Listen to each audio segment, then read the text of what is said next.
नमस्कार दोस्तों, खुशीज़ वॉइस में आपका स्वागत है। आज की कहानी का शीर्षक है साधु और नर्तकी।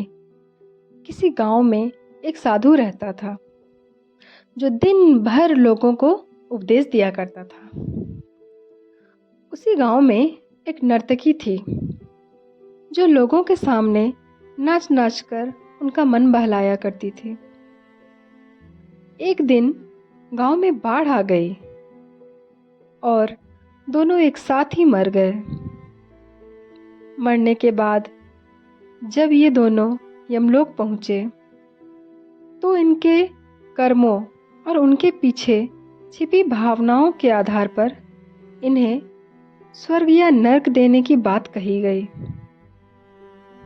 असल जीवन में भी यही होता है दोस्तों, अपने कर्म ही मायने रखते हैं। साधु खुद को स्वर्ग मिलने को लेकर पूरा आश्वस्त था, वहीं नर्तकी अपने मन में ऐसा कुछ भी विचार नहीं कर पा रही थी। नर्तकी को सिर्फ फैसले का ही इंतजार था। तभी घोषणा हुई कि साधु को नरक और नर्तकी को स्वर्ग दिया जाता है। इस फैसले को सुनकर साधु गुस्से से यमराज पर चिल्लाया और क्रोधित होकर पूछा, यह कैसा न्याय है महाराज? मैं जीवन भर लोगों को उपदेश देता रहा और मुझे नर्क नसीब हुआ, जबकि यह स्त्री जीवन भर लोगों को रिझाने के लिए नाचती रही और इसे स्वर्ग दिया जा रहा है। ऐसा क्यों?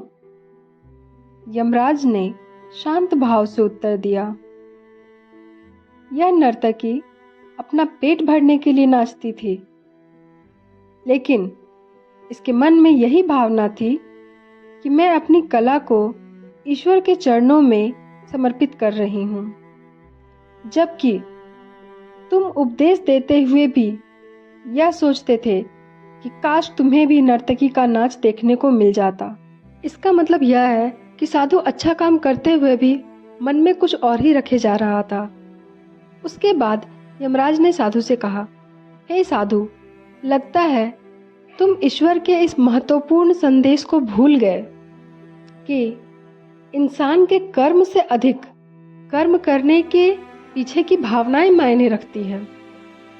अतः तुम्हें नरक और नर्तकी को स्वर्ग दिया जाता है। मित्रों, हम कोई भी काम करें, उसे करने के पीछे की नीयत साफ होनी चाहिए, अन्यथा दिखने में भले लगने वाले काम भी हमें पुण्य की जगह पाप का ही भागी बना देंगे। धन्यवाद। आपको यह कहानी कैसी लगी जरूर बताएं।